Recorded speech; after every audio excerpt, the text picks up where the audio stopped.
008, when the money runs out. There's nothing quite like having no money, none. In fact, not only no cash, but in the hole to payday loans and loan sharks as well, 0 and below. And if you're an addict, you did it all on your own, and with shocking speed. For me, it started out as going to bingo games with my girlfriend and then graduating to casinos. Compulsive gamblers are generally intelligent people who have good jobs and a reliable source of income that allows them to draw money from both checking and savings accounts to finance their gambling niche, such as horses, casinos, poker games, and sports betting.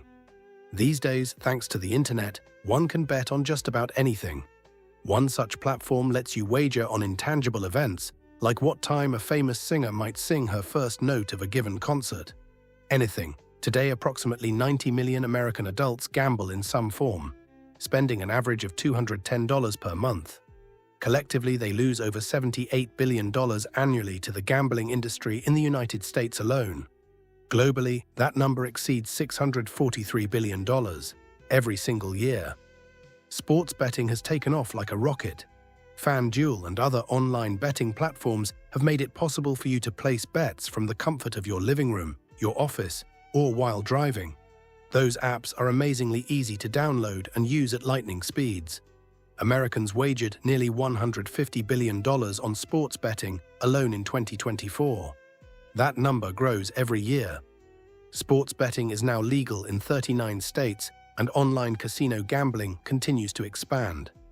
The industry's growth rate exceeds 28% annually, making it one of the fastest-growing industries in America. Just about every online gambling influencer has their own side hustle connected to these platforms, such as Chanced.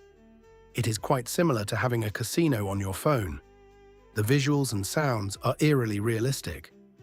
These online gambling channels are entertaining, especially as they bet large amounts, sometimes thousands of dollars per spin on a slot machine that can fetch payouts in the $250,000 range and much higher if they win a bonus.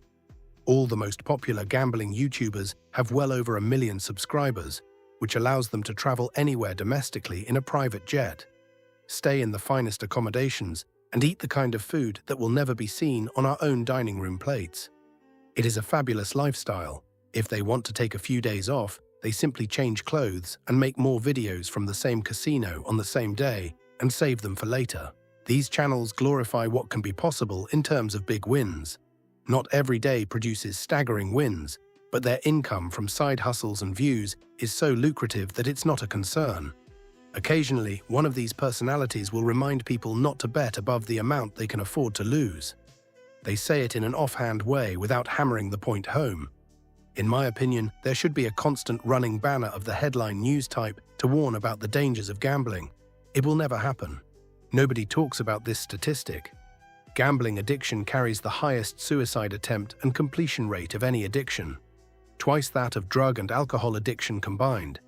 Nearly 40% of compulsive gamblers will consider suicide. 1 in 5 will attempt it. 5% of all suicides in America are gambling-related. The casinos don't mention that, the betting apps don't either, and neither does anyone on YouTube. Meanwhile, 10.5 million Americans are currently at risk from gambling-related harm. 2.5 million are already experiencing severe gambling problems. The national social cost of gambling addiction, lost productivity, bankruptcy, mental health treatment, family destruction, exceeds $14 billion annually. Nobody mentions that number on their channel. Behind every one of those statistics is a family that didn't see it coming. By the time the gambler's wife or significant other becomes aware of the devastating scope of the problem, the damage has already been done. The money is gone. Now there will be real consequences. The healthiest response is to create distance, either leaving or seeking a court order for the gambler to vacate. It is such a serious breach of trust on a massive and stunning scale that the relationship will likely never fully recover. Gambling, by this point, is so entirely out of hand that it has affected the gambler's work and their ability to pay for even the most basic needs. There are no more secondary channels left to draw money from. The same kind of rock bottom is true eventually for all addicts. The biggest difference is that it is much easier to recognize an alcoholic or a drug abuser than the cunning and functional compulsive gambler. All bridges to family, friends, and others have been destroyed. There will be no more rescue attempts from these individuals. They have had quite enough and may need counseling of their own to process the trauma caused by the gambler's actions. The gambler still loves his family and cares about others, but is not capable of remorse or change until admitting to themselves that they are powerless over the addiction and surrender. That is the first step towards recovery. Compulsive gamblers are, at first, well organized in their planning. I know this because I lived it.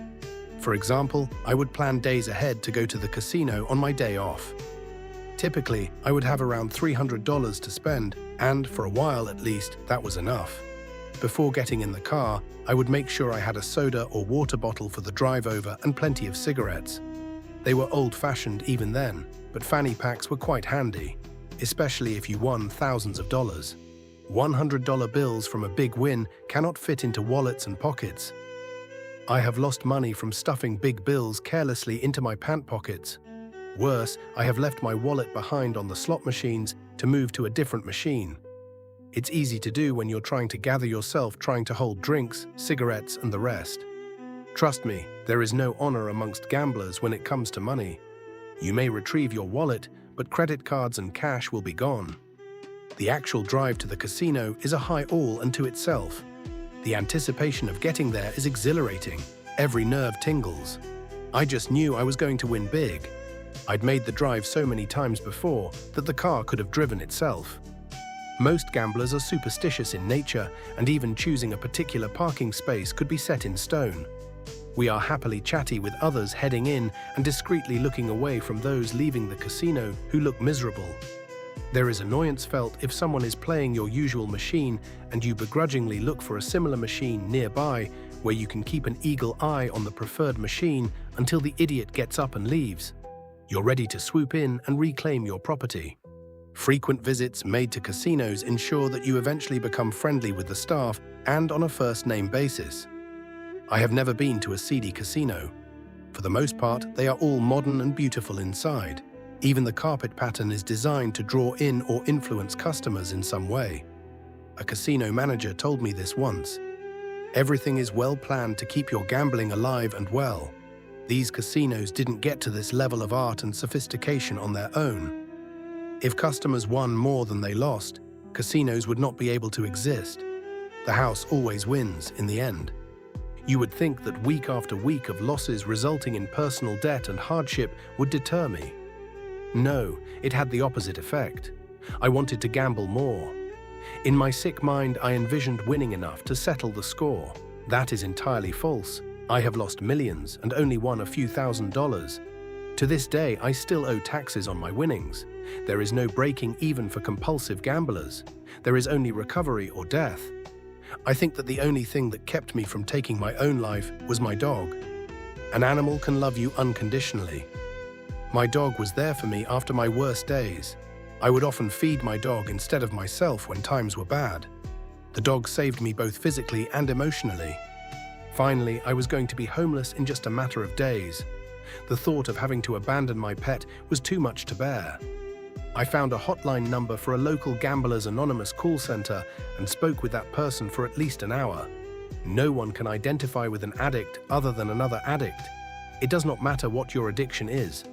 An addict that is in recovery knows what real hope looks like and how the process towards recovery becomes more than an idea.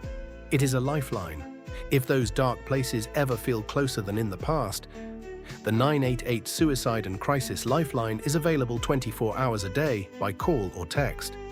You don't have to be in crisis to reach out. Sometimes just talking helps.